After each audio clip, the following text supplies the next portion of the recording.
വരാം.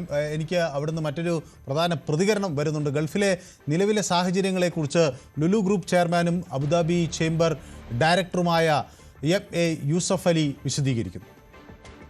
ഇല്ലാത്ത കാര്യമുണ്ടാക്കി നമ്മുടെ നാട്ടിലുള്ള അമ്മമാർ, അച്ഛന്മാർ, പെങ്ങന്മാർ, അല്ലെങ്കിൽ ഭാര്യമാർ, അല്ലെങ്കിൽ കുട്ടികൾ അവരൊക്കെ പാനിക്കാക്കാണ്ടിരിക്കുക. അങ്ങനെ ഒന്നും ഈ ഗൾഫിലില്ല. ഈ സമയത്ത് ആവശ്യമില്ലാത്ത ഗോസിപ്പ്, ആവശ്യമില്ലാത്ത AI സൃഷ്ടി, റൂമേഴ്സ് ഇവിടെ ഇങ്ങനെ ടെലികാസ്റ്റും ചെയ്യുന്നുണ്ട് കുറേ ആൾക്കാർ. എന്നോട് ഒരുപാട് ആളുകൾ വിളിക്കുകയും മെസ്സേജ് അയക്കുകയും പല മീഡിയ ദൃശ്യമാധ്യമ സുഹൃത്തുക്കളൊക്കെ വിളിക്കുകയൊക്കെ ചെയ്യുന്നു.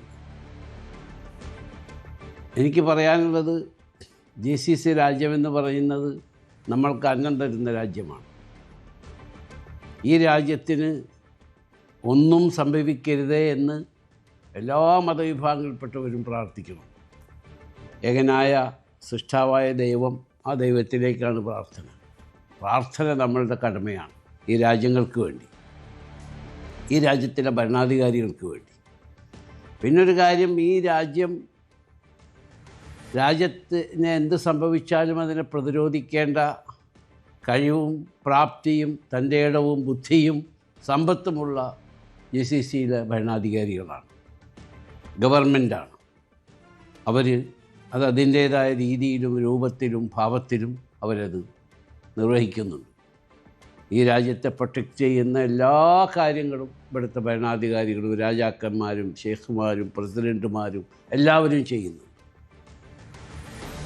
അപ്പോൾ നാട്ടിലുള്ളവർ തീർച്ചയായിട്ടും ഓരോ കുടുംബത്തിൽ നിന്നും ആരെങ്കിലും ഒരു ബന്ധു ഗൾഫിലില്ലാണ്ടിരിക്കില്ല. അവരൊക്കെ വളരെയധികം വറീഡാണ്. ഈ സമയത്ത് ആവശ്യമില്ലാത്ത ഗോസിപ്പ്, ആവശ്യമില്ലാത്ത AI സൃഷ്ടി, റൂമേഴ്സ് ഇവിടെ ഇങ്ങനെ ടെലികാസ്റ്റും ചെയ്യുന്നുണ്ട് കുറേ ആൾക്കാർ. പ്രത്യേകിച്ച് മലയാളം മീഡിയ വളരെ അഗ്രസീവാണെന്നിപ്പോൾ ഇന്ന് കാലത്ത് ഞങ്ങൾ ഒരു മീറ്റിങ്ങിൽ വെച്ചൊരു